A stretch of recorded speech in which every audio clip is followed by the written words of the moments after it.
Est-ce que vous serez prêt à vous unir avec Maurice Kamto, par exemple, pour battre le candidat du RDPC, le parti de Paul Biya? La coalition, aujourd'hui, est une attente pressante du peuple camerounais. En ce qui me concerne, déjà en 2018, vous avez évoqué tout à l'heure que j'étais candidat. J'avais proposé à l'époque des primaires de l'opposition. N'ayant pas été suivi par mes concurrents, j'ai même proposé le tirage au sort. Parce que je reste convaincu, et je ne suis pas le seul, qu'il est toujours préférable de se mettre ensemble, de mutualiser nos forces, et ça augmente nos chances de victoire. Moi, je propose permanemment deux choses. Premièrement, qu'on puisse véritablement se mettre ensemble derrière un projet. Il faut donc qu'on s'asseye, qu'on discute, qu'on convienne d'une offre que nous allons présenter aux Camerounais. À défaut de cela, il faut qu'au moins nous puissions travailler sur un projet d'action commune. La question cruciale étant celle de la surveillance du vote.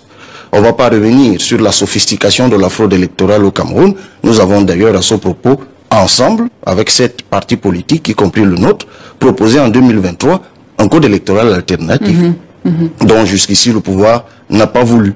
Mais à défaut donc de pouvoir s'unir autour d'une candidature, il faut au moins que nous puissions avoir une coalition d'action.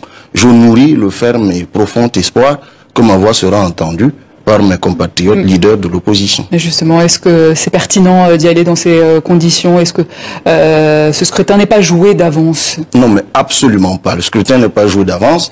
Cela participe un peu de la vulgate répandue et ça consolide l'impuissance apprise. Absolument pas. D'abord, sur la question de la coalition, il faut faire attention. La multiplicité des candidatures n'a jamais vraiment provoqué ou entraîné l'émiettement des suffrages.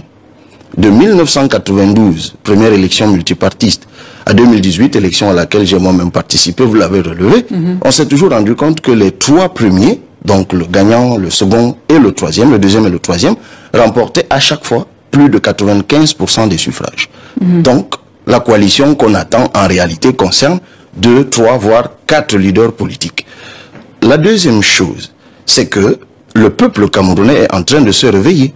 Je suis moi-même l'initiateur en 2017 du mouvement 11 millions d'inscrits qui est devenu 11 millions de citoyens parce que nous sommes quand même au Cameroun environ 15 millions de personnes en âge de voter et on n'a jusqu'ici jamais atteint les 8 millions.